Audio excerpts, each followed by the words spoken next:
की परंपरा से भारत रहा महान, भारत रहा महान।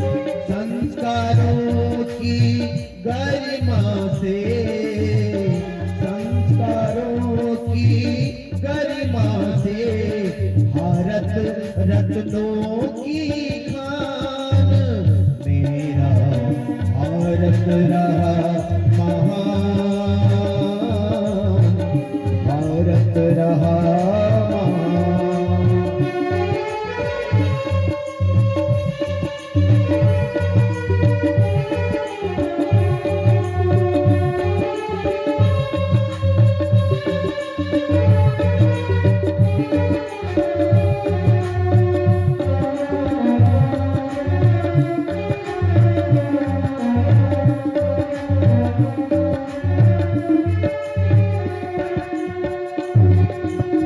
कुछ क्या थे संस्कार की थी जीवंत कहानी, लौ कुछ क्या थे संस्कार की थे जीवंत कहानी।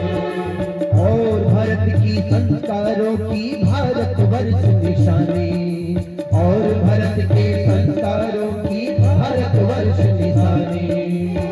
अभिमन्यु के संस्कार ही, अभिमन्यु के संस्कार ही कूद पड़े मैदान। मेरा भारत रहा महान, भारत रहा महान। संस्कारों की गरिमा से दूध से जीवित रहता है। तो बच्चे को दूध कैसे पिलाना चाहिए ये भी रामचरितमानस में लिखे हैं। बच्चे को दूध कैसे पिलाना चाहिए माताओं को, ये रामचरितमानस में लिखा है। गोद बैठार, कौशल्या माता क्या करती थी राम को? गोद बैठार कराब पैपाना, रघुवर चरित्र ललित करि गाना। चैतन्य अवस्था में, जागृत अवस्था में, और बड़े ही सौम्य शीतल उत्साह से भरा हुआ, उमंग से भरा हुआ, और भगवान के अपने कुल का, रघुकुल के गुणगान यशगान करते हुए, रघुकुल की मर्यादा का, महापुरुषों की जीवनी का याद करते हुए और उनकी कीर्ति का गुणगान करते हुए कौशल्या माता राम को दुग्धपान कराती थी। समझ रहे हैं? तब राम जैसे बेटा पैदा हुआ। दूध का पूत को असर होता है, समझ रहे हो? पूत माने होता है, अभी आप पुत्र, पूत माने पुत्र, कभी पुत्र भी कहाँ कहते हैं आप लोग? या तो बेटा कहते हैं, इधर पिला कहते हैं, पुआ कहते हैं ना, पुआ, हाँ पुआ बोलते हैं। तो चलो पुत्रा की जगह में वह बोलते हैं, नहीं पुत्र। पु माने होता है नर्क, पु माने होता है नर्क, और उत्तरा माने तारना, जो नर्क से तार दे उसको बोलते हैं पुत्र, याद रखना। और अब क्या बोलते हैं? लड़का लड़की। क्या पैदा साहब? लड़का। क्या हुआ साहब? लड़की। क्या हुआ? लड़का लड़की। लड़का लड़की कहां से आया साहब?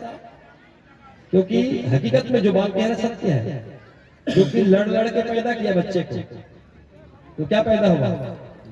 लड़का पैदा हुआ। और जीवन भर लड़ता है तुमसे, ठीक है? क्योंकि आपने लड़का पैदा किया ना, तो जीवन भर लड़ता है। वो पुत्र कहाँ है? समझ रहे हैं ना? आप पुत्र पैदा ही किए, पुत्र को पैदा किया जाता है योग तप साधना से, ठीक है ना? योग तप साधना से पुत्र पैदा होता है। जैसे प्रहलाद पैदा हुए और दुर्दांत दैत्य जैसे महा पापी और दुष्ट अपने पिता को भी उन्होंने परम गति दिया, भगवान को उतारा और कहा, भगवान नरसिंह ने कहा कि प्रहलाद बताओ बेटा मैं क्या करूं तुम्हारे पिता का? तो उन्होंने हाथ जोड़ के कहा कि बस प्रभु मेरे पिता की ऐसे मुक्ति करो जो आज तक किसी का न किया। समझ रहे हैं? क्या मांगा अपने पिता का? मुक्ति। ये है पुत्र। दुर्गति नहीं चाहते तो दुर्गति मान सकते, क्योंकि प्रहलाद को कितना सताया है हिरण्यकश्यप ने, बचपन में ही सताया उनको मारने की कितनी चेष्टाएं की, कुछ चेष्टाएं की, पर प्रहलाद का बाल बांका नहीं हुआ। परवार है प्रहलाद, पुत्र इसे कहते हैं। समझ रहे हैं? तो जो होनहार और सज्जन पुत्र होते हैं मेरे मित्रों, माँ बाप जैसे भी वो अपने माता पिता को ताड़ देते हैं, उनको 7 पीढ़ी को ताड़ते हैं, ऐसे पुत्र 7 पीढ़ी को, उसको पुत्र कहते हैं। तो हम पुत्र पैदा नहीं करते हैं, लड़का लड़की पैदा करते हैं, पुत्री पैदा करते हैं। पुत्री धन्य कियो कुल दो, पुत्री क्या करती है? पुत्री एक नहीं 2 कुल को धन्य करती है। और महाराज जनक कहते हैं पुत्री धन्य कियो कुल दो। जब सीता 14 साल वनवास राम के साथ चली गई ना, तो पंचवटी में जब जनक मिलने गए राम लक्ष्मण सीता से, तो कहा कि बेटी धन्य हो।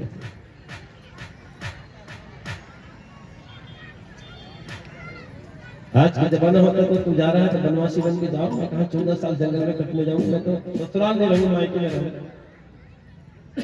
चली जाती परवार सीता सहज अवध समबन प्रिय लागा। राम जी क्या कहते हैं? राम जी कहते हैं कि सीता तू जंगल में कहां जाएगी, टिक नहीं पाएगी, बहुत कठिनाई है जंगल में, बहुत संकटें हैं। तो सीता कहती है सहज अवध, एक अयोध्या, एक अयोध्या है, ऐसे सहस अयोध्या, 100 अयोध्या, हजारों अयोध्या के जैसा सुख मुझे उस जंगल में मिलेगा आपके साथ रहकर।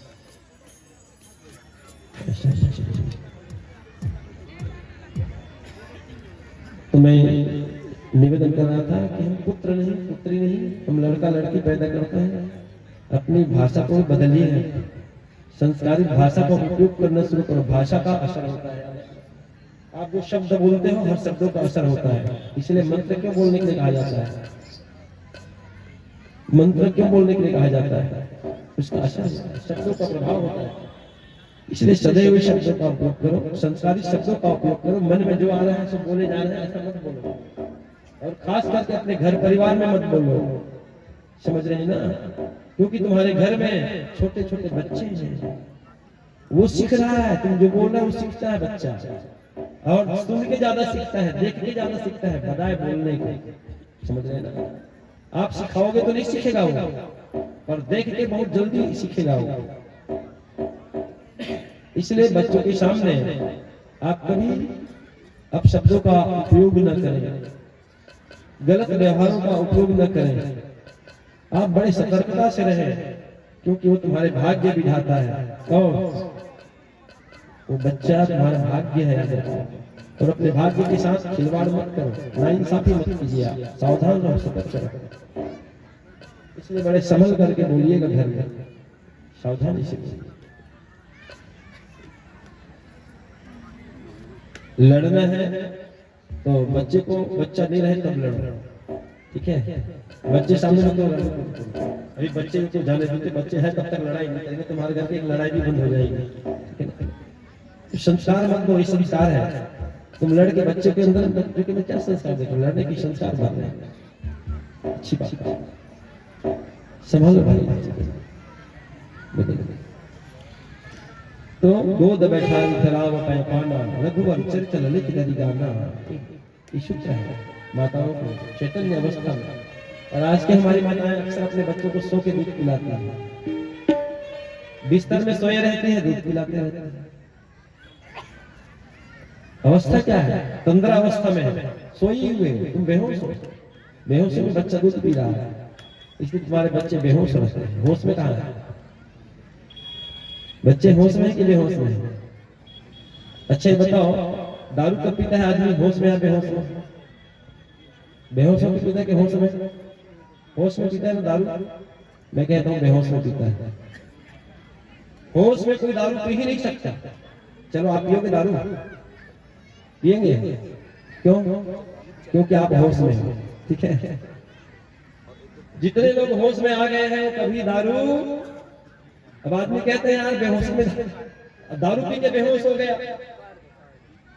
दारू पी के बेहोश नहीं हुआ भैया, बेहोशी में ही दारू पिया है। अब तो सीधा मुर्दा हो गया है। क्या हो गया है?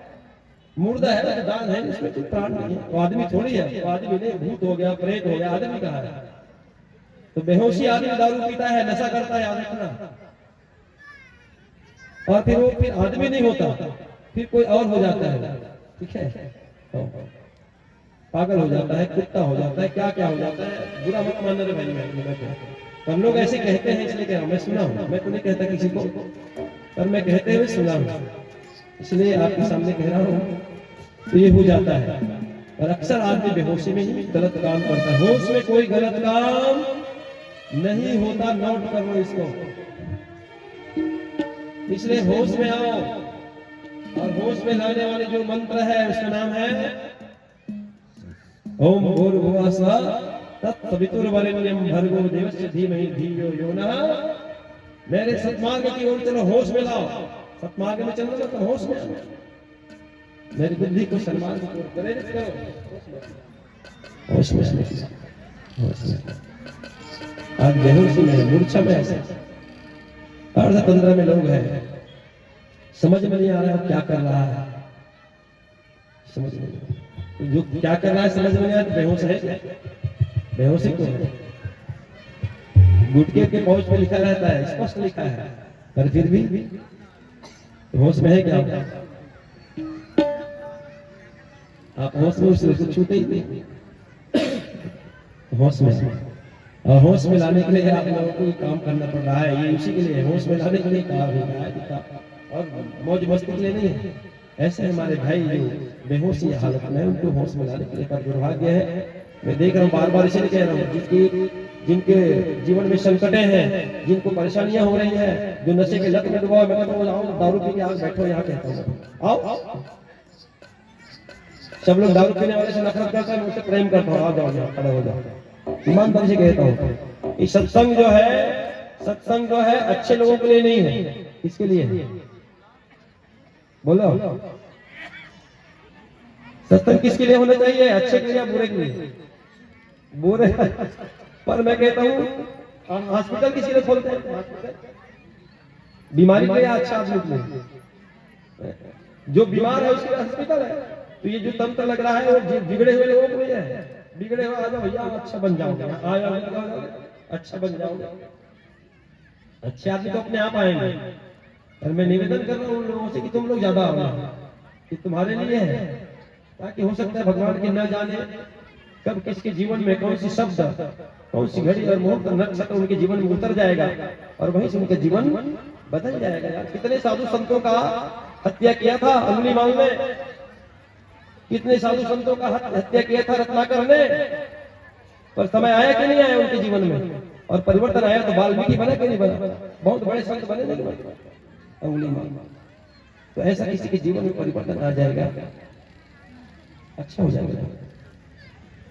इसलिए एक तलाश होता है, ऐसा समाज जब करते हैं तो उसी के लिए होता है कि हमारे और पिछड़े पिछड़े हमारे जो भाई हैं, गिरे थके हफ्ते भटके हुए लोग हैं, वो यहाँ आएंगे और आकर वो भी हमारे जैसे अच्छे रास्ते पे चलना शुरू कर देगा, जीवन धन्य हो जाएगा, धरती में सुख शांति आ जाएगी, कामनाएं की जाएगी। तो मित्रों, माता बहनों, निर्माण की बातें हो रही है, व्यक्ति निर्माण, परिवार का निर्माण। तो निर्माण का जो तंत्र है, मैं बार बार